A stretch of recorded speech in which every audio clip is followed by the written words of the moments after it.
Hey everyone, I want to explain to you the concept of equity. Okay, so a lot of people use that term very loosely and they don't really have a full understanding of what equity means. Okay, so equity means you get paid last. So when you think about risk, I want you to think about risk in the from the perspective of when you get paid. Okay? When do you get paid? Not how, not like future potential and all that crap. No, when do you get paid? Okay, that's where risk lies. So when it comes to equity in real estate, let's just say your home, okay?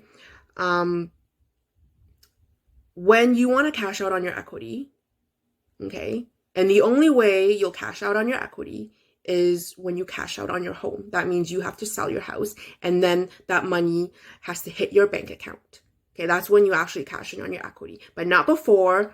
Bunch of people have to get paid first. Okay, so who gets paid first? The bank. Okay, they want their mortgage back.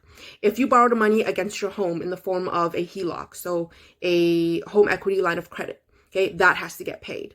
Real estate agents, taxes, lawyers, anything to do with the sale of a home, all the costs associated with the sale of a home, all of those people get paid first before you get paid. You get paid last as a homeowner, as a real estate owner. Okay, if and only if there's anything left for you, there could be very little left for you. You could very well lose money, okay, or you could make a lot of money. Okay, again, that's where the risk is. As an equity owner, you have the potential to earn as much money as you want, okay, but you get paid last. So in terms of a company, I'm going to show you. So this is a very simple income statement. Okay, so when a company earns money, when a business earns money, okay, they make sales, that's their revenue.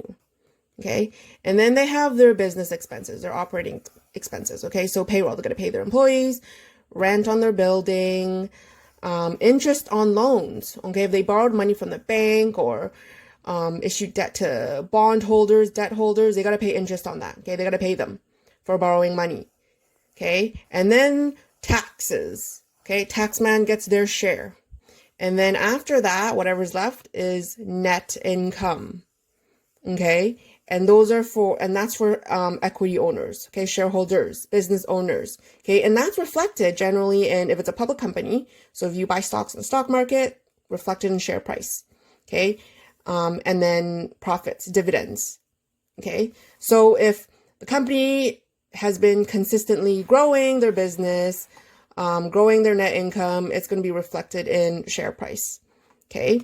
Or if they're like a more mature company, like a bank, for example, like, I don't know, JP Morgan or RBC, they can have both of these. Okay. They can have share price appreciation and they can have, profits increase, and they pay these out for their shareholders. Okay. Again, equity owners, shareholders get paid last. Okay. All of these people, okay, they get paid first. So when it comes to the concept of bonds versus stocks, right? When a company, for example, RBC issues debt, they issue bonds, okay? Bondholders, when do they get paid? They get paid right here, right? Before equity holders, before taxes, okay? They get paid right here. That's why bonds are less risky than equity.